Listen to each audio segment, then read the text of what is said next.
नमस्कार, मैं doctor Santosh Meena, associate professor, department of history, government arts college Kota. आज के इस व्याख्यान में आप सभी का स्वागत है।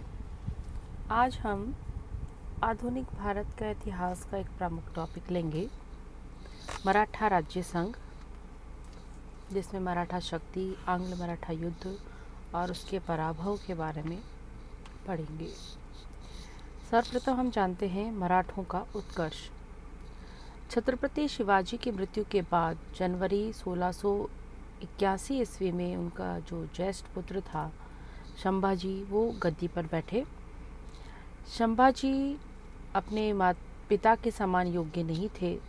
औरंगजेब ने 1686-87 में बीजापुर और गोलकुंडा को हस्तगत करने के बाद अपनी संपूर्ण शक्ति जो है वो मराठाओं के विरुद्ध लगा दी।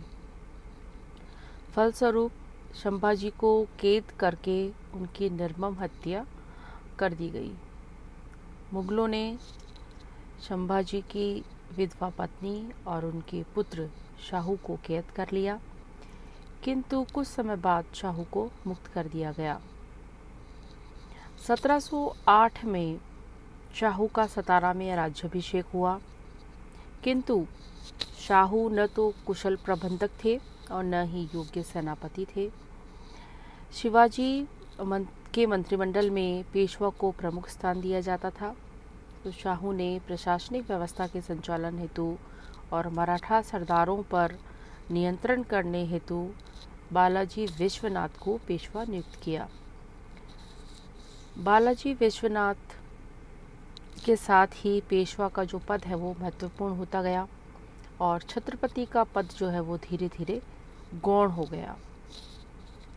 अब हम देखते हैं पेशवाओं का इतिहास, जिसमें सर्वप्रथम हम जानेंगे बालाजी विश्वनाथ, जिनका कार्यकाल है 1713 से 1720।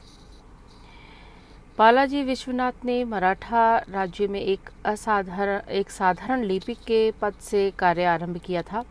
उनकी योग्यता के कारण उन्हें राजस्व अधिकारी बनाया गया।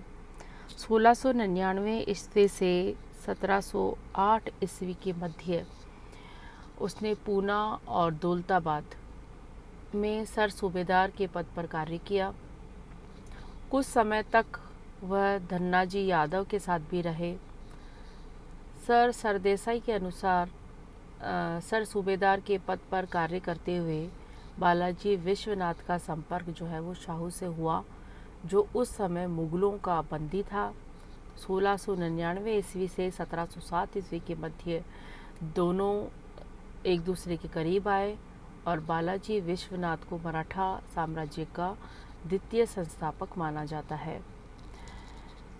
पेशवा बनने के समय बालाजी विश्वनाथ की जो कठिनाइयाँ थी उनमें है, एक तो शाहू के लिए मुगल सम्राट से मान्यता प्राप्त करना भी आवश्यक था, क्योंकि जो ताराबाई थी, जो कि राजा राम की पत्नी थी और राजा राम शाहू जी के भाई थे,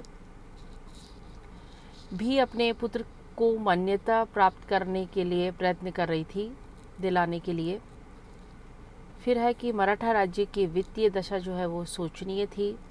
शिवाजी के समय की जो प्रशासनिक व्यवस्था है वो छिन्न भिन्न हो गई थी। पुर्तगालियों और सिद्धियों की ओर से मराठा राज्य को भी खतरा पैदा हो गया था। अब है शाहू के विरोधियों का दमन, जिसमें सरदेसाई के अनुसार जो कान्होजी अंग्रेज़ों के विरुद्ध अभियान और उसके जो समझौते हुए, जिसमें सर्वप्रथम जो है 4000 सैनिकों के साथ लेकर लोहागढ़ की ओर इन्होंने प्रस्थान किया। लेकिन वह जानते थे कि जो अंग्रेज़ों के विरुद्ध सफलता प्राप्त करना ऐसा आसान नहीं था। अतएव पेशवा ने जो है संघर्ष छोड़ने से पहले अंग्रेज़ों से बातचीत कर उनसे समझौता करा और 1717 में इन दोनों के मध्य जो है वो समझौता हुआ और इस समझौते के अनुसार जो है छत्रपति और अंग्रेज़ों के अधिकृत प्रदेशों की सीमाएं जो हैं वो विभाजित कर दी गई। इसमें दोनों पक्षों में पारस्परिक सहयोग व सामान्य रक्षा का प्रबंध किया गया और इस समझौते में कान्होजी के अधिकार में कुछ प्रदेश ऐसे दिए गए जिसका राजस्व 20 साल या 20 वर्षों से जो है जंजीरा के सिद्दी वसूल कर रहे थे। अतएव अंग्रेज़ों और सिद्धियों के मध्य जो है वो संघर्ष आरंभ हो गया और बालाजी विश्वनाथ ने जो है वो अंग्रेज़ों की मदद की। इसमें सर प्रमुख बात जो ये थी वो ये था कि संभाजी जो है, शाहू जी जो है वो उनको मुग़ल सम्राट से विधिवत मान्यता प्राप्त करना। इसके बाद जो है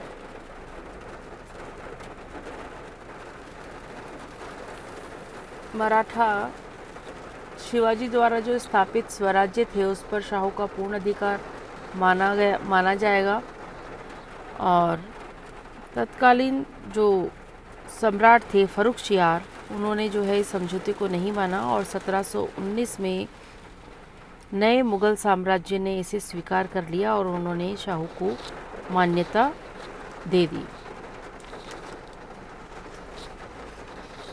अब है मराठा संघ जो था उसमें क्या क्या दोष थे, गुण और दोष। मराठा जो संघ थे उसमें विभिन्न सरदारों की शक्तियों को संतुलित करने का प्रयास किया गया।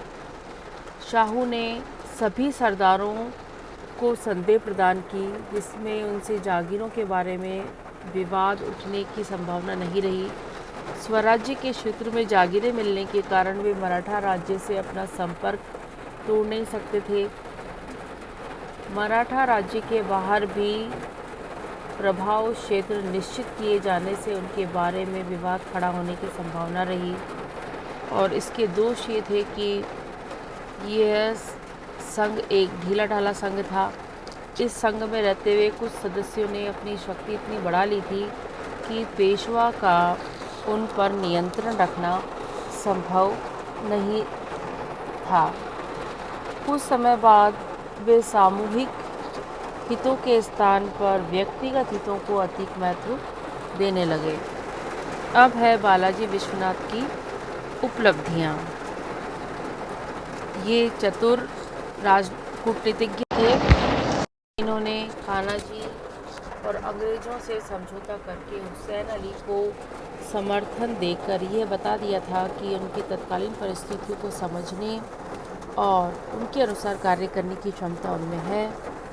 वो एक निपुण अर्थशास्त्री भी थे। उन्होंने वित्तीय व्यवस्था में परिस्थितियों के अनुसार सुधार किए। गृह युद्ध की भयंकरता को भी इन्होंने कम किया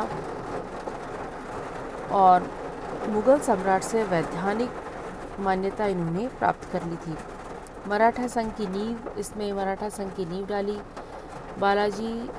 बाजीराव प्रथम और बाजीराव के समय में इस संघ के सदस्यों ने उत्तर भारत में मराठा शक्ति का विस्तार किया। सर सरदेसाई इतिहासकार लिखते हैं कि इसने शिवाजी के पश्चात मराठों के साम्राज्य निर्माण के संबंध में निश्चित नीति अपनाई।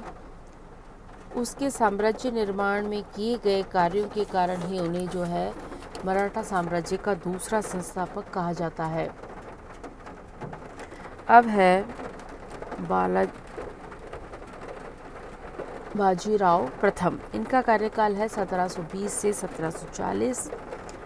बाजीराव प्रथम की पेशवा पद पर नियुक्ति बालाजी विश्वनाथ की मृत्यु के बाद अप्रैल 1720 में जब उनकी मृत्यु हो गई थी तो उस समय उनके पुत्र बाजीराव की आयु जो है वो 20 वर्ष की थी और शाहू ने उसे पेशवा बनाने का निश्चय कर लिया था और इसके विरोधी भी काफ़ी थे जो बाजीराव प्रथम के साथ नहीं थे।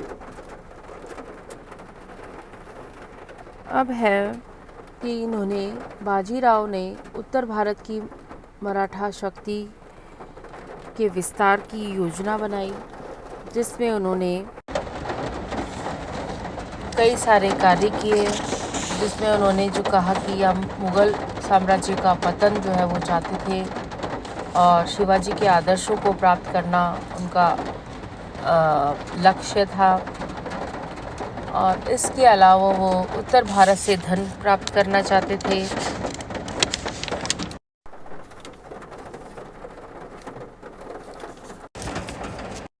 इसके अलावा बाजीराव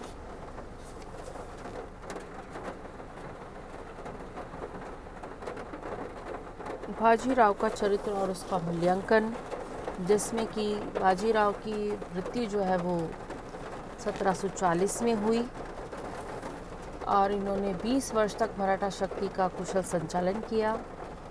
ये कुशल सेनापति थे और इनमें योग्य सेनापति के सभी गुण थे। वह अपने शत्रु की दुर्बलता को भांप लेते थे और उन पर तीव्र हमला करने उनका लक्ष्य रहता था। और वीर योद्धा थे और युद्ध में सदैव आगे रहते थे। सैन्य जीवन की कठिनाइयों से वह घबराते नहीं थे। वह अपने सैनिकों के सुख दुख का लाभ उठाने में भी उन्हें हिचक नहीं थी।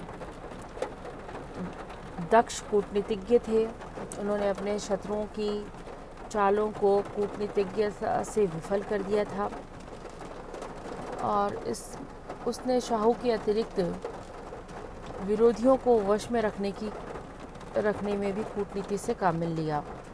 प्रशासनिक योग्यता का अभाव।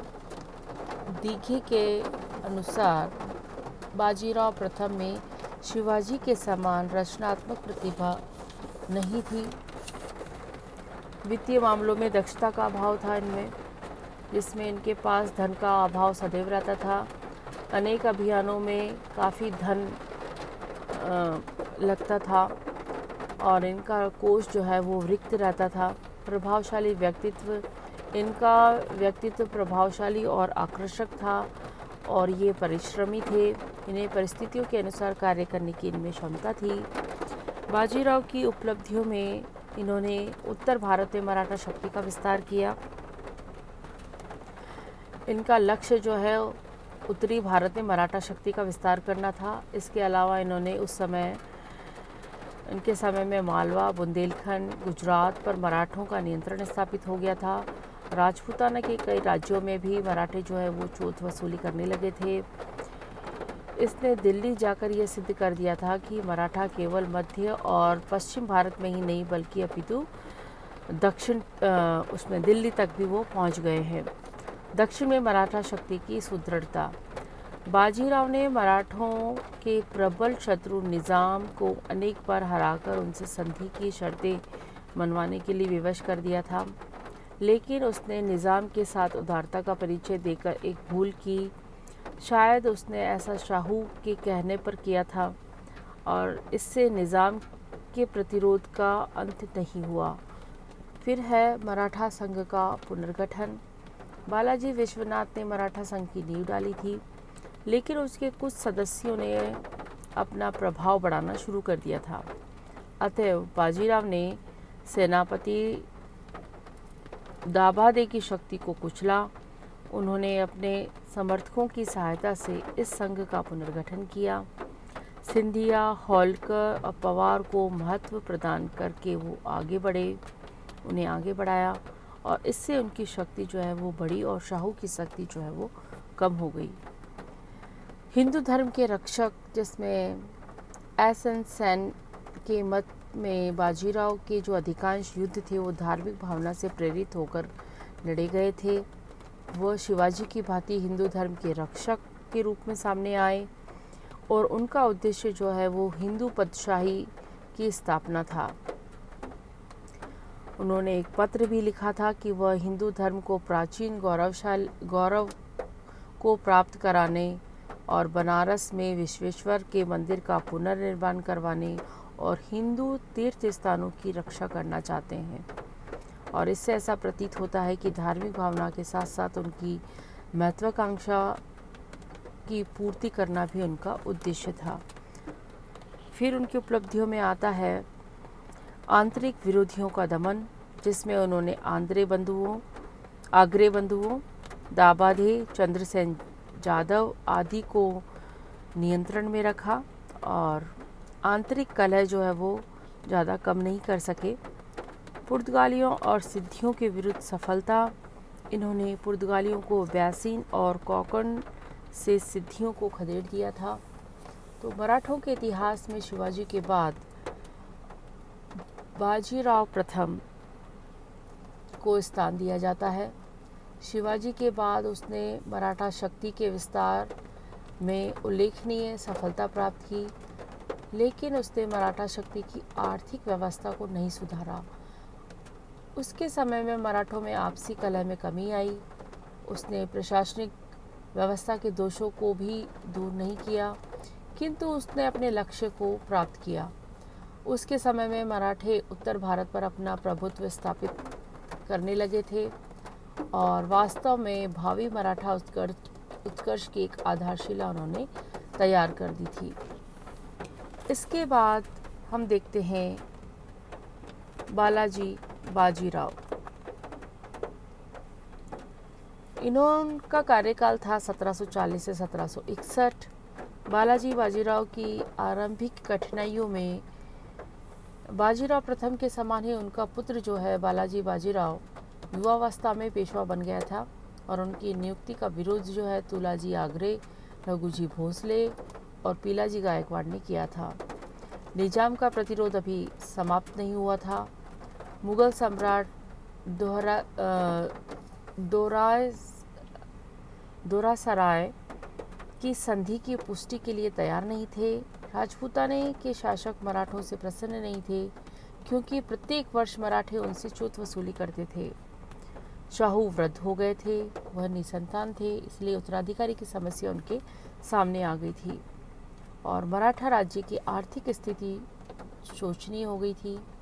पेशवा की स्वयं की आय भी बहुत कम थी। अब बाजीराव के क्या क्या उद्देश्य थे, तो उनका उद्देश्य यही था, अपने पिता की भांति वो भी उत्तर भारत में मराठा शक्ति का विस्तार करना चाहते थे। शाहू ने उसे नियुक्त करते समय कहा था कि वह अपने पिता की नीति का पालन करे। बाजीराव प्रथम के समान ही वह भी उत्तर भारत के प्रमुख तीर्थ स्थानों को संरक्षण देना चाहते थे। उत्तर भारत में धन प्राप्त करके वो अपनी आर्थिक स्थिति को सुदृढ़ करना चाहते थे। निजाम की शक्ति को वो बढ़ने नहीं देना चाहते थे। मराठा सरदारों को भी वो अपने काबू में रखना चाहते थे। तो इस प्रकार जो है उन्होंने इन उद्देश्यों में कार्य किया। आर्थिक समस्या का समाधान उन्होंने सबसे पहले अपने वित्तीय साधनों को बढ़ाने की चेष्टा की। इसके लिए उसने त्रिचनापल्ली और अकाट से धन प्राप्त किया। पुर्तगालियों से प्राप्त प्रदेशों और गुजरात को छोड़कर नर्मदा के उत्तर के प्रदेशों से चौथ वसूली के अधिकार उसने अपने लिए हिंदू शाहू से प्राप्त कर लिए थे और उनके समय में उत्तर भारत में मराठों के अभियान में तेजी आई। लेकिन इन प्रयत्नों में भी पेशवा की आमदनी जो है वो उनमें ज़्यादा वृद्धि नहीं हुई, क्योंकि दूर दूर के प्रदेशों में सेना भेजने में भी काफ़ी व्यय हो जाता था। और कान्हजी आगरे की मृत्यु के बाद तुलाजी आगरे और मानाजी आगरे में उत्तराधिकारी के लिए संघर्ष छिड़ गया था और पेशवा ने जो है वो मानाजी का समर्थन किया था और इसके लिए उन्होंने अंग्रेज़ों की सहायता भी ली थी।